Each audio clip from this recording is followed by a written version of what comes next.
Hello and welcome. I am the Armchair Audiophile, and today we're going to be comparing the original Samsung Galaxy Buds with the new Galaxy Buds Plus. Basic changes include dramatically increased battery life, a second microphone for improved call quality and improved pass-through functionality, and the most interesting for my purposes are the Galaxy Buds Plus have moved from the single driver configuration of the original Buds to a dual driver hybrid configuration in the Buds Plus. Those in the audio community know that if properly tuned, having a second driver can dramatically affect the sound quality of an earphone. So I'm curious today to see how that was implemented. As for Bluetooth codec support, the Buds Plus have not added anything over the standard Buds. They both support SBC, AAC, and Samsung's proprietary scalable codec. I would have preferred to see aptX or aptX HD or even aptX low latency added to the Buds Plus, but unfortunately, them's the breaks.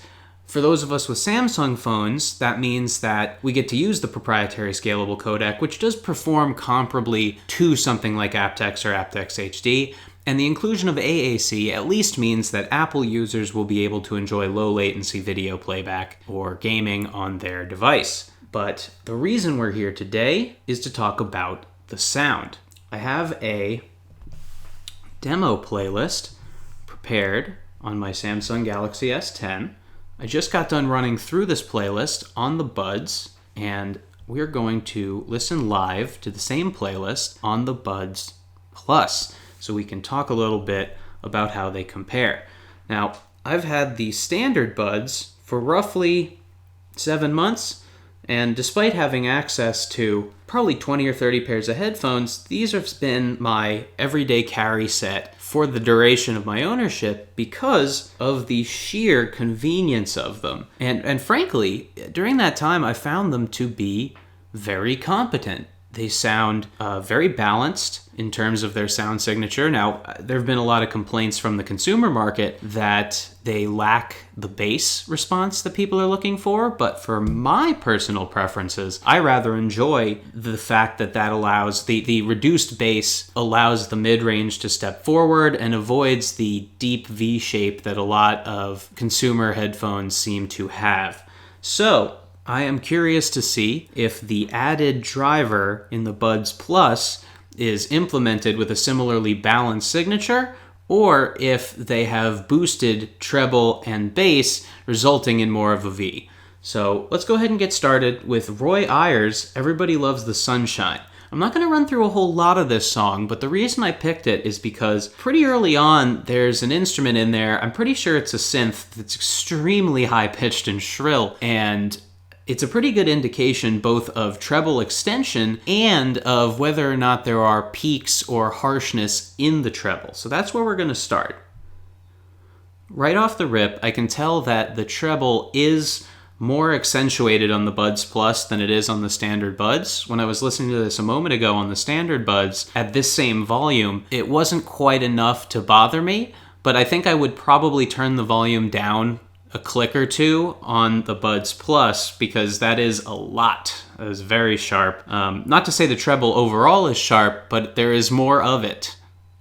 Same with the high notes on the piano. The treble is definitely boosted over the original Buds. That being said, the Buds Plus right now do seem to be extracting a little bit more detail than the Buds. That being said, vocal clarity is still very good.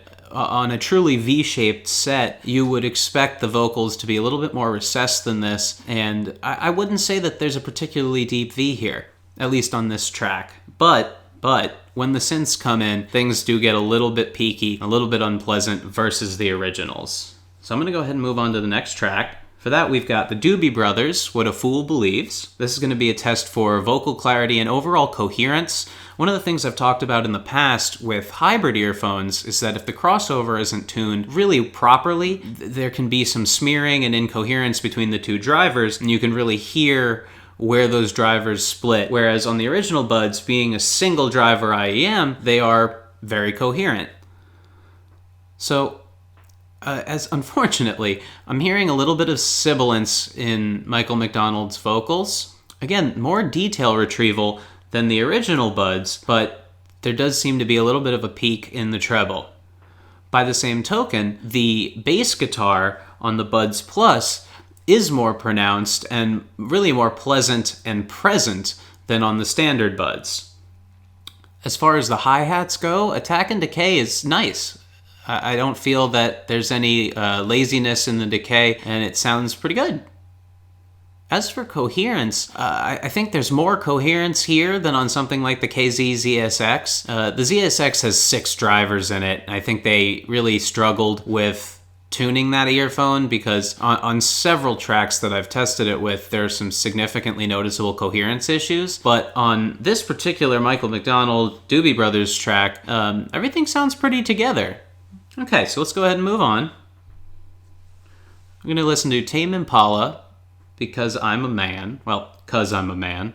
This is going to be a test for soundstage and bass punch. And immediately noticeably, the Buds Plus have a significantly improved bass presence over the original Buds. They sound thicker, fuller, and they punch better.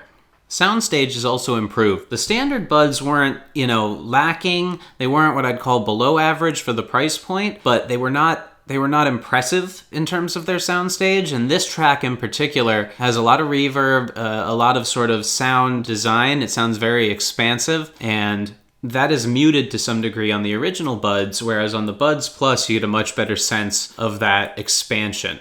And much like with the Doobie Brothers, I'm not hearing any significant coherence issues, which is really nice to see, because that was one of my main worries with the Buds Plus, is that they would sacrifice coherence, but the guys at AKG really seem to have nailed this. This is something I appreciate about both of these sets, is because Samsung owns Harman, which is the parent company of AKG, they own the intellectual property, and it would have been easy enough for them to just slap the AKG logo on there and call it a day. However, I really do believe that AKG was involved in the tuning of both of these units because both of them exhibit some real nuance in how they are tuned.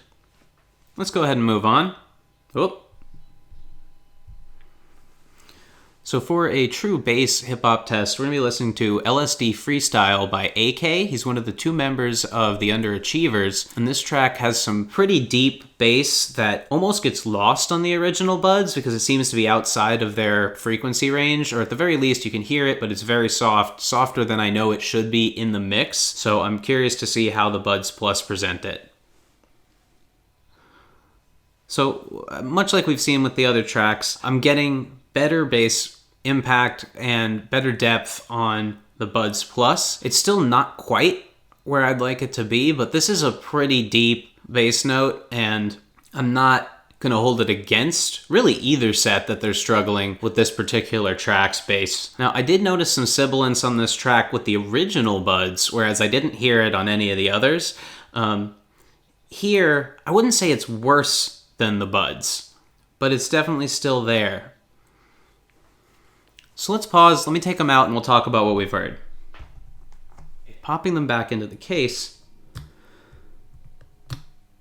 the overall consensus that I have here, or impression rather than consensus, is that they luckily avoided creating a particularly deep V, which was my main worry, that and the coherence. They do sound very coherent, and they don't have the deep V-shaped signature that I was worried about. However, the treble on the Buds Plus is a little peakier and a little hotter than on the Buds, and that leads to a little bit more sibilance, and when sibilance is in the mix, it's more noticeable than on the standard Buds. However, bass quantity and impact is better on the Buds Plus. So it's kind of a toss-up. They're only $20 different in price. These are $129. These are $149, although at the moment you can get these for $109 on Best Buy's website. I think that if you don't listen to particularly bassy music, you might want to go ahead and grab the original Buds because I find them to be a little bit more balanced, whereas the Buds Plus are probably more on target for what a consumer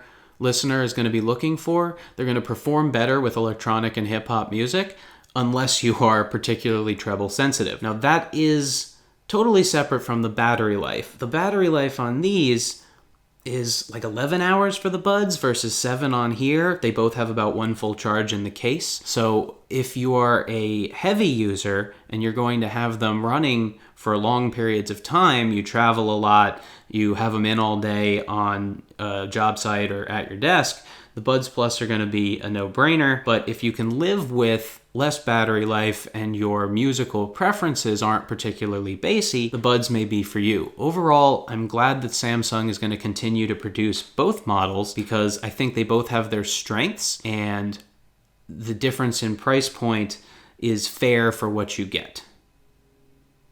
That's it for me, the Armchair Audiophile, reminding you that life is too short for bad headphones.